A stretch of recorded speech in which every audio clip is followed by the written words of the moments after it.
Ya, kita di sosial media sekarang any platform social media kalau kita mau cari informasi tentang bisnis, pelajaran tentang bisnis itu kita bisa dapatkan. Ya, kedua sekarang juga sudah banyak workshop bisnis, itu kan juga bisa ikut. Jadi balik lagi untuk kalau kalian mau jadi bisnis owner, itu adalah kita harus think out of the box. Kita harus cari dan keluar dari zona nyaman. Cari selalu memikirkan bagaimana kita mendapatkan ilmu baru, bagaimana kita harus memikirkan itu terus. Jangan pernah memikir kita udah pintar, kita udah tahu semuanya. Nah, waktu di sana itu kamu akan stop berkembang. Jadi kalian harus selalu memikirkan bagaimana untuk selalu berkembang, dan dari saya bilang kalau kalian mau education untuk gimana cara berbisnis, kalian bisa dari any social media sekarang udah ada. Kedua, workshop. Kalau ketiga, mungkin kalau ada beberapa orang lucky enough untuk mendapat anaknya ada dulu, dia udah matilah hidupnya. Jadi yang aku pelajari adalah pada saat aku masih seperti sekarang ya, masih bisa bekerja dengan baik, semuanya dengan baik, dia bekerja dengan rajin bekerja. Nanti ada waktunya tinggal menikmati itu sudah dikerjakan selama ini. Amin, nanti bisa diterapkan juga. Amin ya.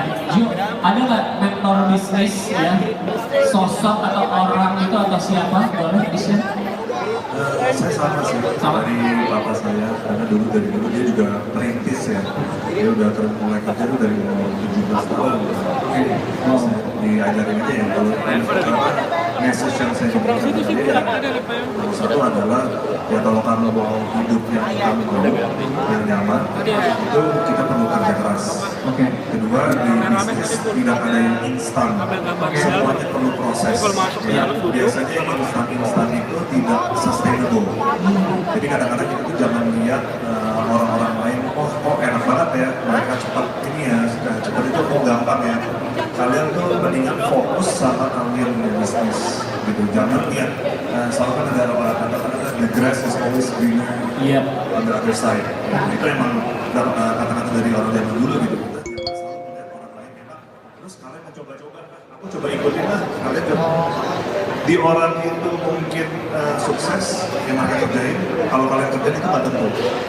Setiap orang itu beda-beda gitu. Jadi kalian harus tahu apa yang kamu mau kerjain. Jadi kalian tuh benar-benar punya a strong identity untuk bisnis. Dan itu belajarnya gimana kah? Atau memang harus learning by doing kah? Atau mencoba dulu? Atau gimana cara belajar spesifiknya tadi itu? Harus tetap coba-coba terus atau gimana ya? Trial error atau? Kalau cara belajar, menurut saya setiap orang tuh beda-beda.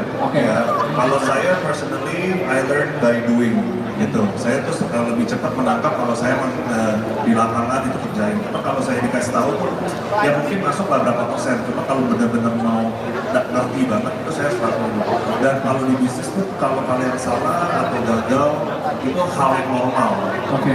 Jangan kalian pikir, saya udah coba sekali satu bisnis, misalnya tidak jalan misalnya. Jangan kalian mikir gitu, karena jarang sekali orang membuat bisnis pertamanya itu sukses, itu jarang.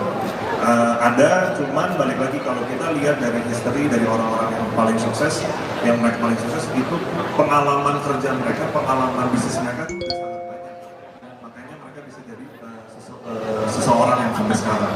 Gitu sih. Jadi kalau sukses itu adalah manifestasi dari pengalaman-pengalaman kita, bahkan manifestasi dari kegagalan yang bisa kita serap ilmunya. Jadi nggak apa-apa kalau gagal, betul. Ada lagi yang masih ingin bertanya? Boleh? Silahkan. Ada? Dari kanan, kiri, atau yang di atas boleh?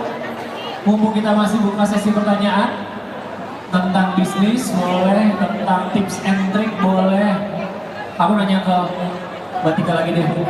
Kalau misalnya nih ya, ini kan kita ngomongin yang baru-baru nih ya. Kalau misalnya yang sudah punya bisnis, duduk di sini atau ada di atas dengerin, terus kayak mungkin sekarang belum di OCBC atau misalnya belum nyala bisnis gitulah ya, itu bisa juga kan ya? Pasti bisa.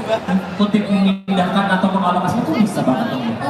Bisa banget. Jadi kita nggak hanya tadi untuk yang baru mulai, yang bisnisnya udah running gitu ya, oh mau tadi mau lebih cuan ya, jadi bisa bergabung dengan OCBC. Jadi kita cover dari teman-teman dari mulai UMKM sampai yang corporate size gitu ya. Jadi kita bisa serve semua, kita end-to-end juga kita support gitu ya. Kemudian juga tadi ngomongin family business, ada perintis gitu ya. Kita juga punya produk-produk instrumen bank juga yang untuk mendukung ke sana. Jadi tadi kalau ngomongin family business legacy ya, tadi beberapa kali untuk legacy mau ke anak gitu ya. Pasti kita dari bank juga melihatnya, oh legacy plan-nya harus jalan ya. Dan menuangkan idenya mereka, dan kalaupun ya orang mau mencari uang sekarang bisa lebih instan sebenarnya. Tapi bagaimana caranya setelah udah dapat cuan mereka bisa mempertahankan itu. Iya, karena platformnya mungkin bisa dibilang sekarang hampir gratis ya. Gratis. Iya, kalau kita bisa kalau misalnya itu kan ada biaya potongan dan ada berapa persen kan.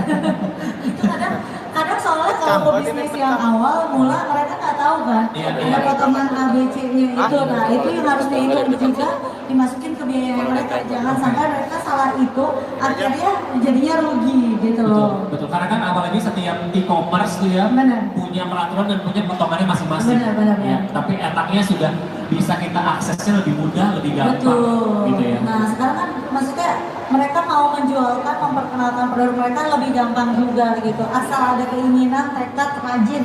Betul, amin. Gio, banyak banget sekarang bisnis-bisnis apalagi melihat media sosial itu maunya fun. Iya. Jadi bikin ada cara-caranya, ada yang hard selling atau soft selling. Nah pertama kalian pilih dulu kalian mau yang hard selling atau soft selling. Dan mungkin bisa dikombinasi maunya yang kayak gimana, dan mungkin bisa bikin konten yang fun atau konten yang haru yang kocak, yang sedih, yang kocak gitu. Jadi yang menurut kamu, kalau kamu melihat konten itu apakah yang kamu rasain interesting kan, jadi penasaran kan sama produk itu gitu. Iya. Ya penting orang relate ya, nggak jadi terlalu dicekokin gitu ya. Iya. Nah kalau yang dicekokin mungkin yang hard selling atau mungkin ada produk knowledge yang mereka harus sampaikan gitu kan, nggak bisa sambil bercanda. Betul. Tapi kadang produk knowledge itu juga berarti kan harus ada key point utama yang di produk itu. Jadi balik lagi ke saran maupun dari Kezara. Oke, terima kasih ya pertanyaannya sudah sharing juga. Jadi bisnis perfume juga udah ada brandnya, udah produknya, tapi stuck nih karena untuk marketingnya udah kutip nggak ada dana lagi. Kalau saya lihat ya tren kedepannya pasti sekarang kalau anda tahu AI itu is growing. Yes. Ya, AI teknologi dari bidang-bidang AI itu sangat grow. Kadang-kadang kalau saya sebagai business owner di perfume tadi, saya mungkin pikir AI kan teknologi ya, sangat beda ya. Iya. Cuman sebetulnya AI itu bisa dipakai di segala hal, semuanya, di any kind of business. Kenapa? Karena kita bisa utilize AI untuk mempermudah hidup kita dengan dari segi bisnis dan apapun. Gitu. Jadi menurut saya itu boleh dipandang lah ya, boleh dilihat juga. Jangan sampai ketinggalan banget, karena the next 5 to 10 years AI udah pasti benar-benar udah di mana-mana. Karena kita udah bisa lihat nih sekarang gitu ya, di our phone aja semua udah ada AI app. Gitu. Betul. Jadi bukan harus di lupa manajemen keuangan itu yang paling penting di dalam satu bisnis. Dan jangan sampai kalian melakukan bisnis terus udah kayak gitu kalian tidak ada waktu buat diri sendiri. Jadi ya tetap balance. Tepuk tangan untuk Sarawenda semuanya. Giorgio, silakan. Yes, untuk kalian para perintis yang mau memulai bisnis, jangan pernah takut, jangan takut gagal. Kalau kegagalan itu adalah experience buat kalian untuk menjadi yang lebih baik ke depannya. Jadi selalu never give up, jangan takut mengerjakan apapun, dan selalu punya mindset untuk tambah ilmu kalian gitu. Tambah pintar gitu. Jangan selalu pikir, oh I know everything, cuma selalu haus ilmu. Itu jawaban saya. Oke. Terima kasih tepuk tangan untuk Giorgio teman-teman. Mbak Tiga, ayo terakhir apa nih kira-kira yang bisa disampaikan?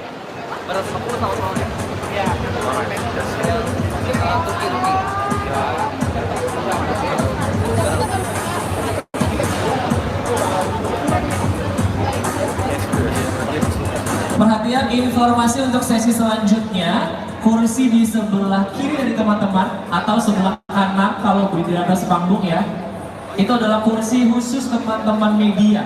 Jadi sekali lagi ya, kursi di sebelah kiri teman-teman atau sebelah kanan dari arah panggung untuk sesi selanjutnya itu adalah dipersilakan.